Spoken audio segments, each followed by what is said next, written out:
Olá, tudo bem? Seja muito bem-vinda, bem-vindo ao nosso segundo vídeo. Agora que tu já sabe o quão importante é a escolha certa do tecido e de que maneira isso pode influenciar na qualidade final da peça, hoje a gente vai estudar sobre a origem desses materiais, as fibras têxteis. Esse é um assunto sobre o qual eu amo falar e tenho focado muito no meu trabalho nas questões ambientais que envolvem essas fibras. A gente vai aprender as principais categorias de fibras têxteis e quais as principais características de cada uma delas, além de entender de que maneira a fibra se relaciona com a qualidade final do tecido. Pronto para começar? Então vamos lá!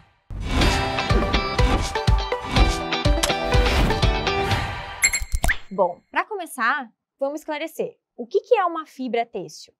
A fibra têxtil é a matéria-prima que vai originar os tecidos. São as fibras que são transformadas em fios através da fiação.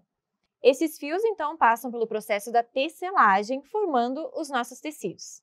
E essas fibras possuem características e aplicações diferentes, dependendo da sua origem. E geralmente são classificadas em 3 categorias: fibras sintéticas, fibras artificiais e fibras naturais. A gente pode começar falando sobre as fibras sintéticas, que são as mais usadas no mercado atualmente. As fibras sintéticas são feitas de polímeros sintéticos, que vêm de fontes como o petróleo e o carvão. Tais elementos passam por uma polimerização, e então os polímeros misturados são fiados em fios. As fibras sintéticas mais conhecidas são o poliéster, o elastano e a poliamida. O poliéster é, por sinal, a fibra têxtil mais usada no mundo atualmente. É uma fibra mais barata que as outras, que acabou ganhando a preferência da indústria. Porém, é uma fibra conhecida por causar vários impactos ambientais negativos. Mas então, por que o poliéster ainda é a fibra mais usada no mundo? Bom, tirando a questão de preço, que ela é mais barata que as outras, os tecidos feitos de poliéster amassam menos e são resistentes à tração. Então, acaba sendo a fibra preferida de marcas de fast fashion, por exemplo. Barata, não amassa e dura um tempo. No entanto, fica difícil defender o poliéster quando a gente fala de questões ambientais. Para começar, tem toda a questão dos microplásticos. Cada vez que uma peça de poliéster é lavada, milhares de micropartículas plásticas são liberadas nos oceanos. E não só na água. Recentemente foram encontrados microplásticos no sangue e no pulmão de seres humanos. Mas toda essa questão relacionada ao meio ambiente, à sustentabilidade de tecidos, a gente vai falar no segundo módulo desse minicurso. Então não deixa de assistir até o final. Mas, para finalizar, as fibras sintéticas podem formar inúmeros tecidos, como cetins, crepes, tafetás e outros. Como a gente vai ver nos próximos vídeos, esses nomes que eu acabei de falar se referem à estrutura têxtil, ao tipo de ligamento. Por isso, diferentes tecidos podem ser feitos com fibras de poliéster, por exemplo. E podem haver várias misturas também, poliéster e algodão, poliéster e viscose, entre outras. O que não pode acontecer é vender um tecido com o nome de linho, por exemplo, e esse tecido ser feito de poliéster, mas apenas ter uma aparência de linho. O linho, na verdade, se refere a uma fibra da categoria de fibras naturais, que a gente vai falar daqui a pouquinho. Bom, indo então para as fibras artificiais. Acho que as fibras artificiais são as mais complicadas de explicar, porque elas utilizam matérias-primas naturais, mas não são naturais, e passam por processos químicos, mas não são fibras sintéticas. As fibras artificiais são algumas vezes chamadas de fibras de celulose regenerada ou fibras feitas pelo homem. As mais conhecidas dessas categorias são a viscose, o liocel, o acetato e o modal. A matéria-prima principal dessas fibras são a celulose extraída da madeira de árvores de eucalipto. E por que esse nome regenerada? Porque acontece é o seguinte: a celulose é extraída da fonte, dissolvida e depois recriada, regenerada para que possa ser fiada. O que muda de uma para outra, nesse caso o liocel, viscose, acetato e modal, é a maneira como isso é feito e quais químicos são usados no processo. Por exemplo, a viscose usa disulfeto de carbono e soda cáustica no processo, o que pode acabar causando sérios impactos no meio ambiente e também para a saúde humana. Por causa disso, o liocel é considerado uma fibra artificial mais segura e sustentável, porque usa compostos orgânicos na produção que podem ser reciclados no próprio ciclo.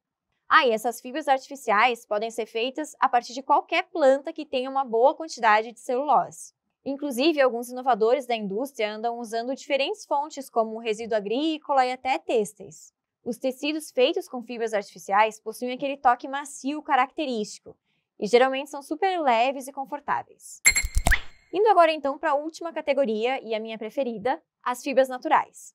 As fibras naturais, diferentes das sintéticas e das artificiais, são aquelas encontradas prontas na natureza. Dentro das fibras naturais, a gente encontra mais 3 subcategorias: fibras animais, fibras vegetais e fibras minerais. A gente pode começar falando rapidamente sobre as minerais, já que são as menos utilizadas. As fibras de origem mineral são pouco conhecidas e são pouco usadas na indústria têxtil. A mais conhecida delas é o amianto, extraído de rochas compostas de silicatos hidratados e de magnésio. Apesar de ter algumas qualidades como resistência a altas temperaturas, flexibilidade, boa qualidade isolante e incombustibilidade, o amianto é super perigoso para a saúde humana, podendo provocar doenças gravíssimas como câncer.